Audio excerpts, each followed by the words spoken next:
El mercat laboral actual demana que tinguem coneixements tecnològics. Ja no és estrany trobar ofertes de feina que requereixen aptituds 2.0, com per exemple tenir nocions de community manager o de programació web. Per això ha nascut una nova escola que avui obre portes a Barcelona i que estem visitant amb el Gorka. Aquí han creat, diguéssim, el seu propi nou mètode educatiu per a aquests joves del futur. És aquesta plataforma interactiva amb la qual els alumnes, els nens i els joves han de fer exercicis per tal d'aprendre a programar. En aquesta ocasió veiem aquesta tortuga i la imatge de referència que ha de repetir l'estudiant és aquesta d'aquí, amb aquests quadrets una mica més foscos. I tenim aquí el Guillem, que començarà a moure aquesta tortuga. Molt bona tarda. Què és el que has de fer per tal de reproduir aquesta forma? Doncs tinc que escriure-li en un idioma especial de robòtica els moviments i els graus que té que fer per girar. I tu saps aquest idioma especial de robòtica? Veig aquí que ja has escrit FD 100. Ara què faries? Doncs girar 90 graus, que seria RT 90. Molt bé. I ara no ha fet res la tortuga? Ara. Perfecte. Podem fer que camini cap endavant? Sí. Què hauries d'escriure?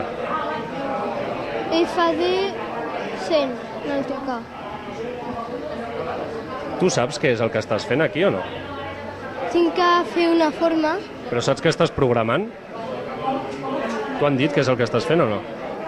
No. Doncs estàs programant amb aquest codi especial de robòtica que has dit tu, estàs fent que es mogui la tortuga. Anem a veure com avança.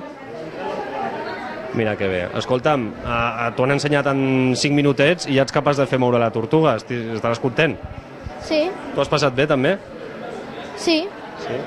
Doncs moltes gràcies. I parlem amb el Santi, que el veiem aquí.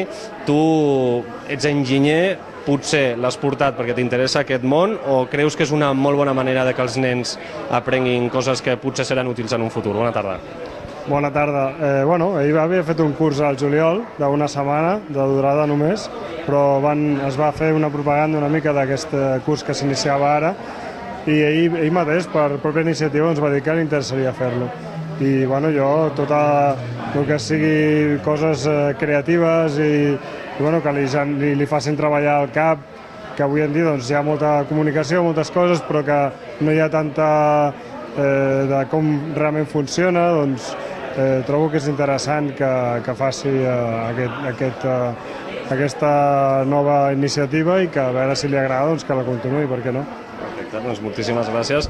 I ho comentava ell, que segurament està molt bé que els nens aprenguin la base de com funciona tot plegat. Jordi, una frase molt important que va dir Steve Jobs és: per tal de poder pensar hem d'aprendre a programar.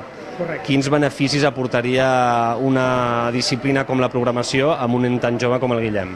La programació, bàsicament, el que treballem és el pensament computacional. El pensament computacional són una sèrie d'habilitats que estan molt lligades a la programació o a la informàtica en general, però que serveixen per a qualsevol àrea, no? És bàsicament l'habilitat d'aprendre a aprendre. Quan jo m'enfronto a un problema, quines són les tècniques que jo tinc per tal d'arribar amb èxit a una solució? Doncs el pensament computacional m'ensenya, per exemple, a descompondre aquest problema en problemes més petits que jo sàpiga resoldre i després, quan els tinc resolts, cada un d'ells els composo en una solució total. M'ensenya a reconèixer patrons. Si jo en el seu dia vaig solucionar un problema que s'assembla al que tinc al davant, és més probable que aconsegueixi resoldre aquest sense trobar-me amb massa dificultats. D'acord? La programació és una manera fenomenal per tal de poder treballar aquesta habilitat, el pensament computacional.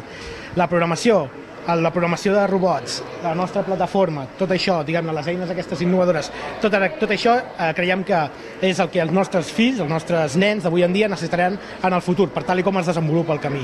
De fet, abans hem vist el Guillem amb un codi de programació molt senzill, cap endavant, cap endarrere, moure una tortuga, però és que segueix la mateixa lògica poder programar, no sé si és un drac o una serp, amb aquest sistema d'aquí. Seria programació avançada, no? Sí, correcte. És anar una mica més enllà, però tampoc no és anar molt més enllà, d'acord? Bàsicament, aquesta serp el que tenim és un sensor, un dispositiu que detecta si està passant algun element per davant, aquest sensor es comunica amb aquest petit ordinador, aquest bloc cervell central, i aquest bloc central li envia un senyal en aquest motor que fa que la serp es mogui. Una mica agressivament, perquè si jo faig així amb la mà...